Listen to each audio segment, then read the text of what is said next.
Ever feel like life throws a wrench in the works right when you think you've got it all under control? Like, seriously, what's with that?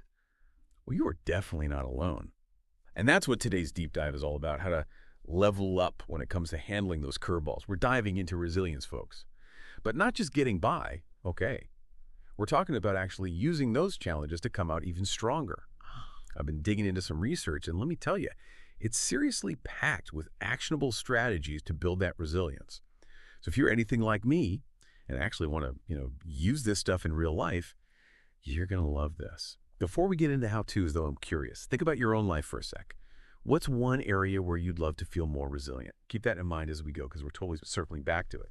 Now, this research, it gets real, doesn't sugarcoat. It paints a pretty vivid picture of what happens when we're running low on the resilience front. So think about a time you had a minor setback, maybe a project at work hit a snag, or you had a little disagreement with a friend, something like that. Did that send you on a bit of an emotional roller coaster? Be honest. It's interesting you mention that because those seemingly small moments, they can actually reveal a lot. It's not about being totally immune to stress, right? Nobody is. It's more about how we react to it. And if we don't have healthy ways to cope, even those little bumps in the road can feel like major detours. Okay, so to be clear, we aren't talking about becoming some superhuman who never gets stressed or overwhelmed. It's about having the skills to deal with those feelings so they don't completely throw us off track. Would you say that's accurate? Absolutely. It's like, imagine you're sailing a boat, right? A bit of wind is great. It gets you moving. It's exciting. But if you don't know how to navigate rougher waters, that same wind can become a big problem fast. Building resilience, that's like learning those sailing skills. So no matter what the weather throws at you, you can handle it. This is where it gets super interesting.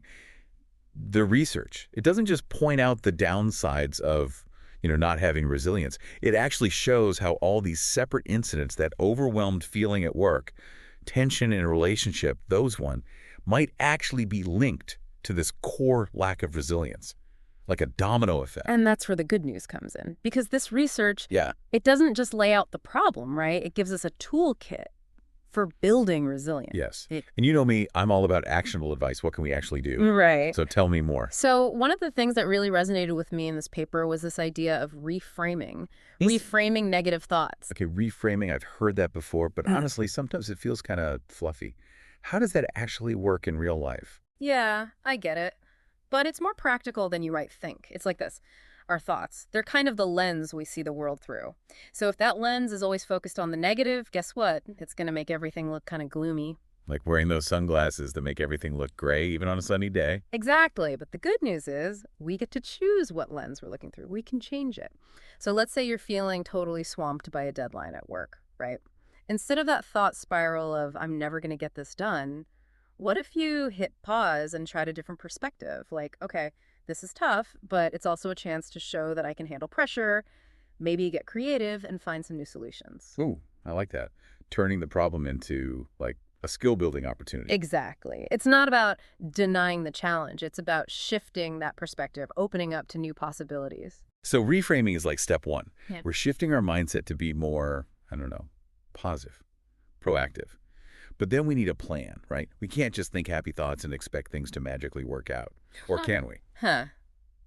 I wish it were that easy. That's where setting realistic goals comes in. Because resilience, Okay. it loves those little wins. Oh, tell me more about these little wins, because honestly, who doesn't love checking things off a to-do list? Even if it's just like, remember to buy toothpaste.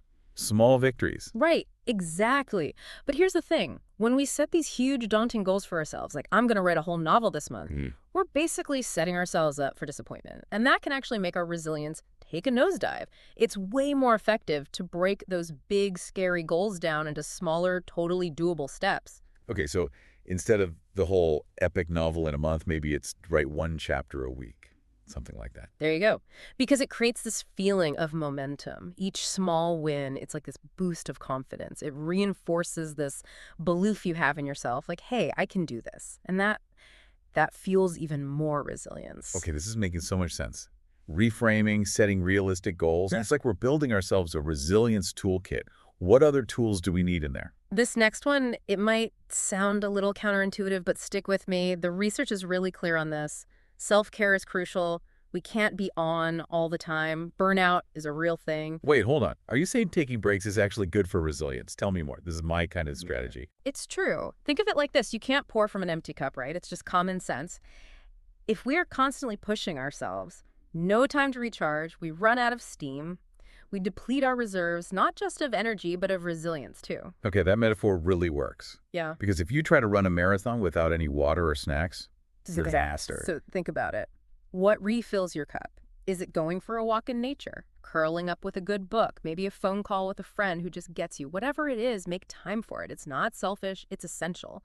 These aren't indulgences, they're investments in your well-being, your mental health, and yep, you guessed it, your resilience. Okay, so we've got reframing, we're setting realistic goals, we're taking time for self-care, building that toolkit. It's all coming together. But before we get too cozy here, I got to ask, what does success actually look like after all this resilience building? Paint me a picture. What's the payoff? Right, because it's not just about damage control, is it? It's not about getting through a stressful time at work and barely making it out the other side. It's about coming out of those experiences, even the really tough ones, with a stronger sense of, hey, I handled that, and maybe you even picked up some new skills along the way. Yeah. So not just surviving a rough breakup, but maybe you come out of it with a way better understanding of what you actually want in a partner and the confidence to actually go for it. Exactly. Or imagine this. You're dealing with a setback, something health-related, maybe.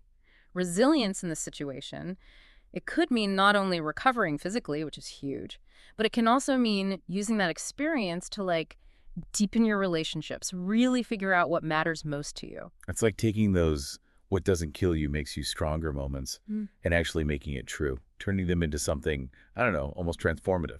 Yes. And here's the thing I find so fascinating. These benefits, they aren't just these isolated wins. Resilience, it's like this ripple effect. It touches everything. Now that you mention it, I could totally see how all these strategies connect to like all areas of life. Right.